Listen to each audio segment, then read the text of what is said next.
Hey guys, welcome back to my YouTube channel.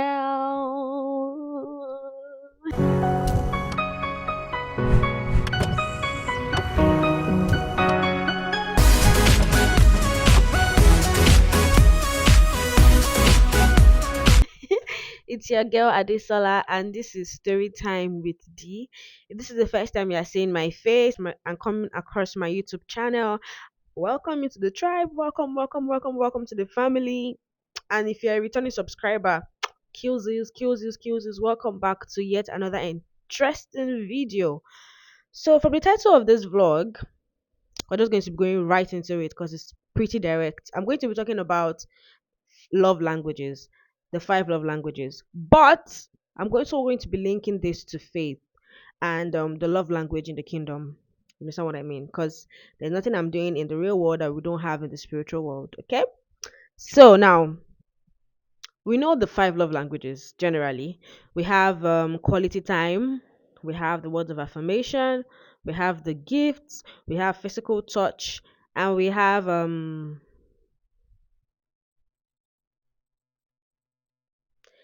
physical touch and we have the acts of service. Now these are generally five love languages that speaks to each individual. It's not the same for everybody. Even if you're a twin, your love language will be different from your twin, trust me.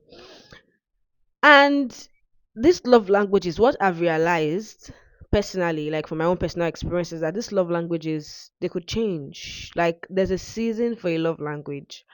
For instance, while I was dating, number one priority of my love language was quality time, and another would be gifts, another would be acts of service in that particular order, and then we would have words of affirmation and then physical touch.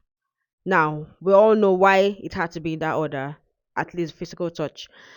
And now, being married, it's quality time, physical touch, um, acts of service. In fact, now that I'm married, it's more of quality time, acts of service, physical touch, gifts, and words of affirmation. Now, because so many things have happened and we are trying to evolve, I've realized that my act of service is one of the things I appreciate the most, even when it comes to gifts. Because that sometimes I'm just too tired to do stuff, and if you help me do it, I'll be like, thank you. Okay, that might have not been a big deal when I was in my parents' house because maybe I had my siblings to like do stuff and all that. But now that I'm living alone as a married woman, I value acts of service more, even more than words of affirmation. It doesn't mean that words of affirmation should suddenly die in the relationship. No, it just means that for me, I rather spend quality time. I rather have acts of service than for you to tell me I love you, I care about you every minute. Okay. So now when we talk about the Christian world, the Christ kingdom, what is a love language? What love language do you think God values the most? Because there are so many. But what do you think God values the most? To me, I think is faith. I feel like faith is a currency in this kingdom. Like faith is like the foundation for everything. Do you understand? Like have faith in me. The fact that you believe there is a God is already the fact that is already a proof that you have faith. Okay. So if you think about it, you already have faith. It's just that you're not being intentional about it. You're not putting your faith to work. Now there's something that the Holy Spirit opened my eyes to see. He said that most of the time, yeah, it's not like God cannot do it, but with our faith, we limit God. For instance, you have a bottle, like you just have like a normal bottle, and you know the quantity of water that can go into that bottle. So you are certain of it. Even if the source is still running, the once it reaches the limit, water can no longer go into that bottle. I would like to liken that to faith and God. You think God is like a small portion of this thing, so you are limiting him to do the big stuff. You're limiting him to do the impossible things that you feel like, is God really big enough to do this? The source is running, but you're the container, and you've already limited yourself to a particular amount, so you can only receive that particular amount of miracle. So the more you open up yourself to a bigger quantity to accommodate the miracle, you won't see that big side of God that you so dream of. Everything has to do with your faith. Faith is a currency. Instead of complaining, why don't you challenge God? Ah, God, I know you can do this thing. I mean, you're the King of Kings, you're the Lords of Lords. Prove yourself through me. Use me to show off. Use me to show to these unbelievers that there's nothing impossible for you to do. That's the kind of challenge and language we're supposed to be using, not God, eh? It's just this small thing, just tiny thing I need you to do for me. Please, just I beg. Challenge God. Faith is a turn on for God. We know how we feel when somebody turns you on. So why don't you challenge God today? Why don't you give him something impossible for him to do? Why don't you have faith that he's going to do it? I mean, faith is something you cannot even play with. Okay, there's something I've known over time, based on the church I've been born into and attended like for a period of years, is that wild faith equals to wild testimonies. I mean, I've heard of a testimony whereby a woman said she must get all the way to Kena Land, that's like our headquarters in Ogun State, and she packed the sand on the ground. I think she had a particular ailment or something, and she mixed it with water and she drank it and she became whole. A normal person, even medically speaking, will be like, what are you doing? How do you think this will work? But her faith was the key there. The woman with the issue of blood believed that if she can just touch, it's not like Jesus was wearing a very magnificent gown that was shining, that was screaming, oh, touch me, and you will receive your miracle. No, Jesus was probably wearing just a random gown. But her belief was that if she could touch the gown that he was wearing, not the fact that it was a gown, but the fact that it was him that was wearing the gown. Do you understand?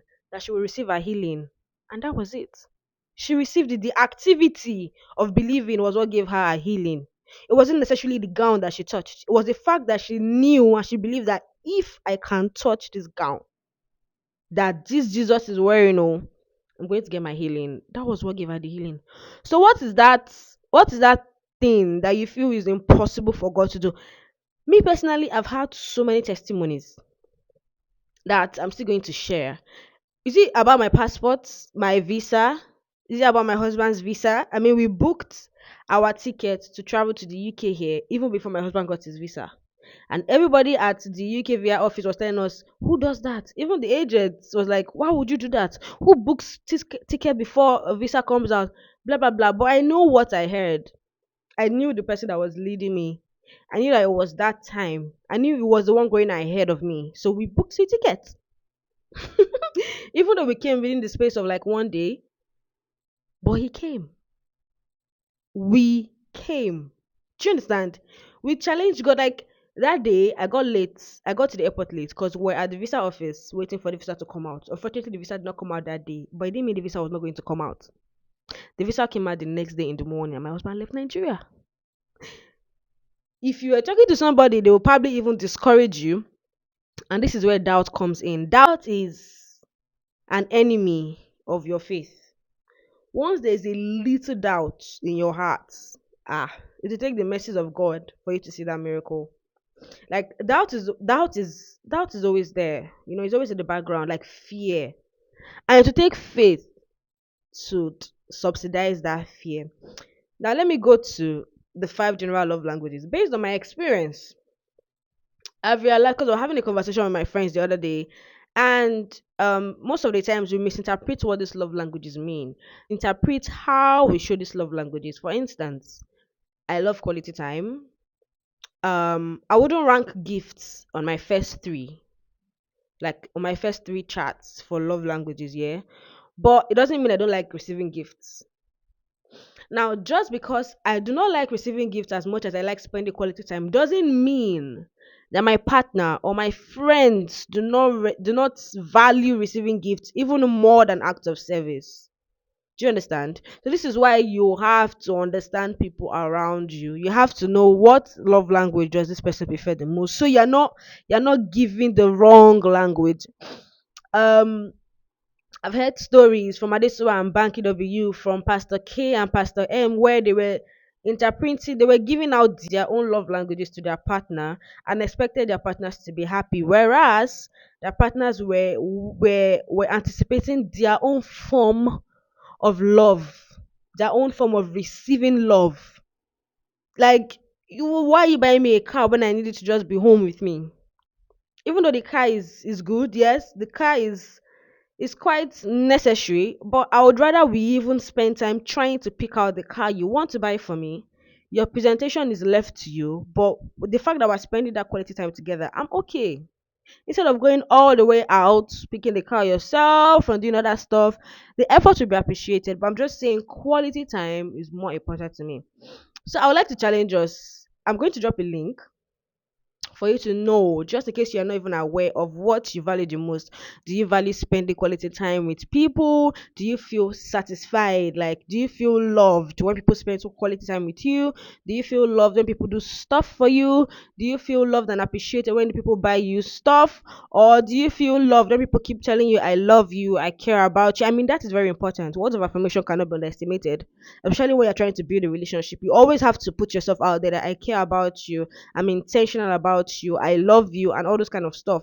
But it shouldn't cloud other parts of the love language. It shouldn't like cloud gifts or spending quality time with the person. Because at the end of the day, it's just fade into the background. Imagine you're telling a lady, I love you, I care about you every single day. There are other guys telling her the same thing. And some other guys are trying to make efforts to see her. Who do you think she'll pay attention to? I think that should answer your question. So I'll drop the quiz down on my link below. So you could try to like just get to know yourself better and even send it to your loved ones. So you treat people better basically. And guys, that will be the end of my love language topic today and the end of this vlog today. If you liked this vlog, which I'm sure you do, please make sure you give it a thumbs up. Please don't forget to share, like, and subscribe. And I will see you again on a very interesting video next week. See you guys. Bye.